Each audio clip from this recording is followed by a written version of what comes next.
Bonne nouvelle pour les automobilistes. Encore une fois, en 2025, le renouvellement de votre permis de conduire vous coûtera à peine 26 à condition, bien sûr, d'avoir été sage cette année. Et ceux qui n'ont pas encore reçu leur avis de renouvellement en raison de la grève des postes, eh bien, vous aurez droit à un sursis. Pierre-Antoine Gosselin. Pour une quatrième année consécutive, les Québécois paieront leur permis de conduire moins cher. 26,25 pour le permis de conduire en 2025 pour ceux qui n'ont pas de points d'inaptitude. Une économie de 92 Cette autre réduction s'explique par la diminution des montants d'indemnisation à verser aux accidentés de la route et au bon rendement du Fonds d'assurance automobile du Québec. Cumulativement, depuis 2022, c'est près de 2,4 milliards qu'on a remis dans les poches des Québécois. La nouvelle a été plutôt bien accueillie par les conducteurs. Oui, c'est une bonne nouvelle. Ça sera pas pour ceux qui ont eu des points d'inaptitude, par exemple. Est-ce que c'est votre cas? Oh non, pas mon goût. Ça revient cher, sinon. Plus les plaques, là. Ah oui, c'est une bonne nouvelle, oui. Vous n'avez pas reçu votre avis de renouvellement de permis ou d'immatriculation en raison de la grève des postes.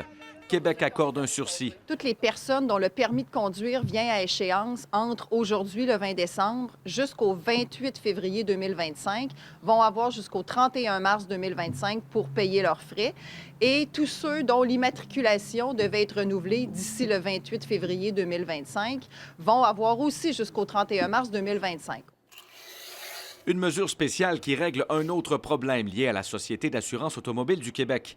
La SAAC a connu son lot de déboires en 2024, notamment les ratés de la plateforme SACLIC. Je m'attends à ce qu'il y ait davantage de proactivité dans les communications, dans les explications et de sensibilité à l'égard de l'importance du service à la clientèle puis de la satisfaction des gens.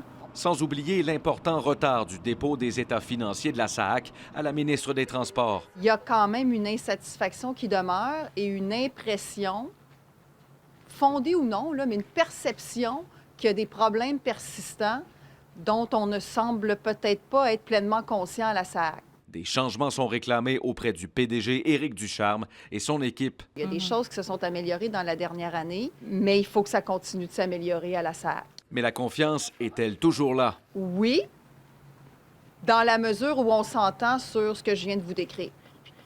Pierre-Antoine Gosselin, TVA Nouvelles, à Québec.